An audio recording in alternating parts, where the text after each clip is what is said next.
नमस्कार, times of Swaraj में आप सबों का स्वागत है। मैं हूं संतोष सिंह और आज हम टाइम्स ऑफ स्वराज में नीतीश, तेजस्वी और पाठक की उस टिकड़ी का परिणाम दिखाने जा रहे हैं जिसकी चर्चा बहाली के बाद ही लगातार करते रहे। किस तरीके से इन लोगों ने शिक्षकों को बहाल किया है, कैसे कैसे शिक्षकों को ये बहाल किए और उस बहाली में किस स्तर पर खेल हुआ है। सिर्फ सॉल्वर गैंग का ही खेल नहीं हुआ है, बहुत तरीके का खेल हुआ है।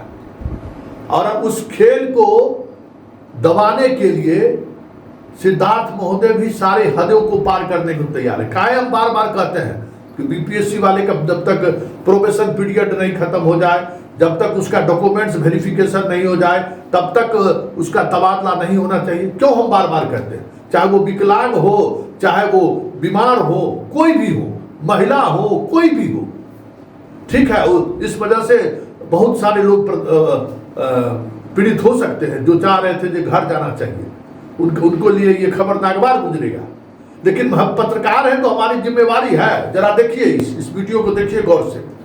जो उछल कूद कर रहा है, गुस्सा में लाल है, पुलिस पहुंची हुई है, पूरा कह सकते हैं कि गांव का आदमी स्कूल के बाहर मजमा लगाए हुए देख रहे हैं ना।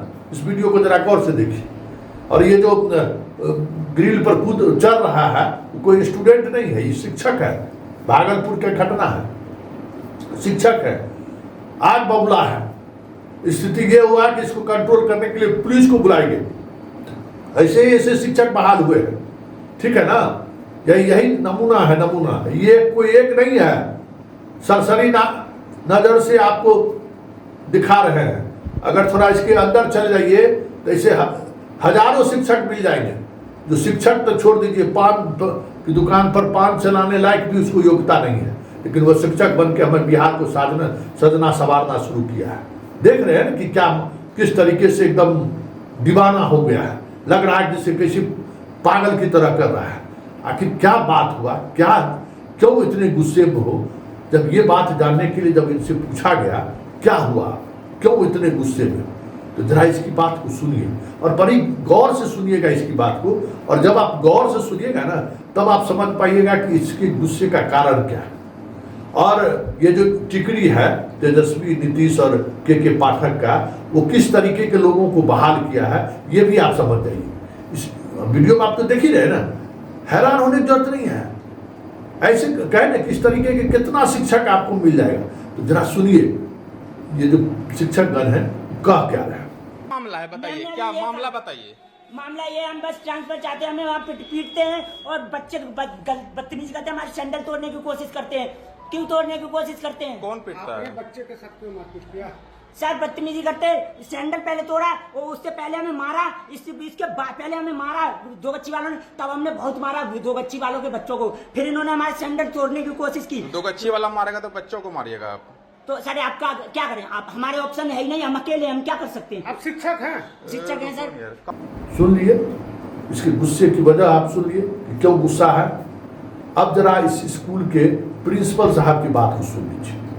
प्रिंसिपल साहब की बात को सुनिएगा तो बहुत कुछ आपको समझ में आ जाएगा कि ये शिक्षक का व्यवहार क्या रहा है, किस तरीके का व्यवहार रहा है, और इसके घर वाले क्या कहते हैं, कहाँ कहाँ इलाज कराए हैं और फिर यहाँ कैसे आ गए। जरा पहले वहाँ के प्रिंसिपल की भी बात को सुनिए, क्योंकि प्रिंसिपल पिछले 2023 से 23-24 से इसको झेल रहा है। मतलब TRE 1 का ही बहाल है, उस समय से झेल रहा है। सीनियर पदाधिकारी से लेकर सब लोगों को इसकी सूचना वो दे रहा है। इस लड़के के माँ पिताजी को भी, भाई को भी सूचना दे रहा है, लेकिन कोई इसकी बात मतलब इसको लेकर जिम्मेवारी लेने को तैयार नहीं है।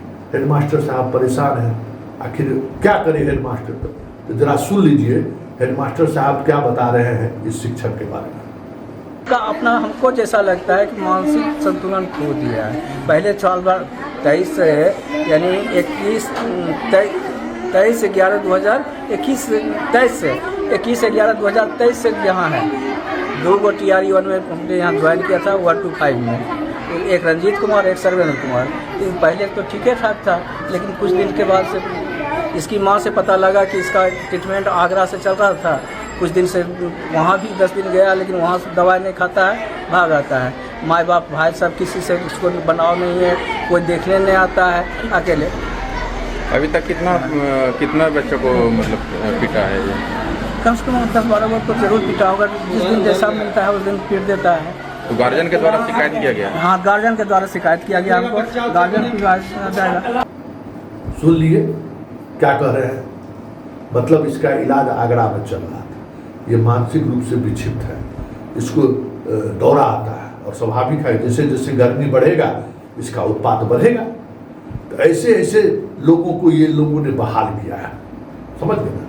इसीलिए इसी बहाली में जो खेल हुआ है ना, इस खेल को छुपाने के लिए सिद्धार्थ जी सब कुछ दाव पर लगाए हुए हैं। आ जाओ विशेष परिस्थिति में हम आपका तबादला कर दें। ये विकलांगों का तबादला होगा, इसका भी तबादला होगा, इसका भी तबादला हो ही गया होगा कहीं न कहीं।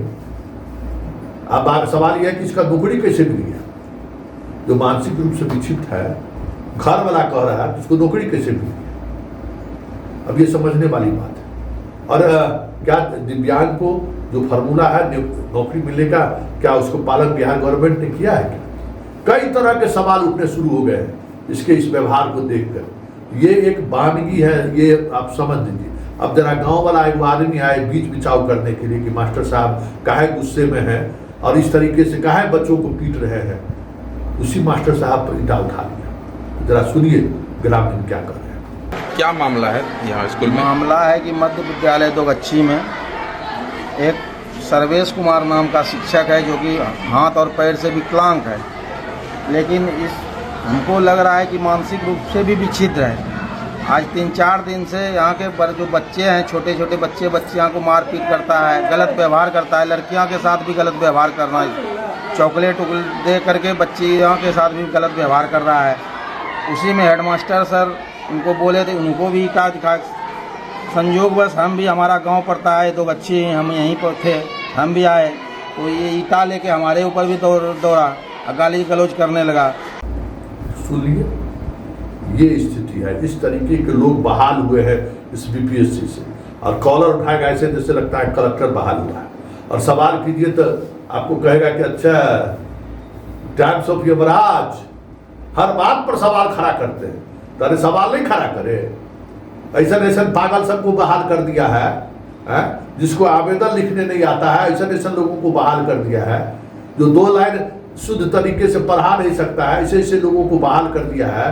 तो सवाल नहीं खड़ा करेंगे तो क्या करेंगे? कि कोनो फैक्ट्री का मजदूर बहाल हुआ है, कि कोनो जूता कंपनी का सेल्समैन बहाल हुआ है? शिक्षक बहाल हुआ है ना जी, जिसका काम है बच्चों को पढ़ाना। और ये बिहार के भविष्य को सजाने संवारने के लिए आए हैं ना, ये बात समझ रहे हैं?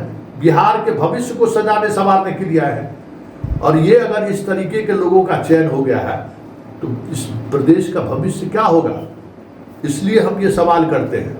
और जब हम सवाल करते हैं तो आप लोगों को ढगवार गुजरता है, लेकिन हम तो सवाल करेंगे ही करेंगे।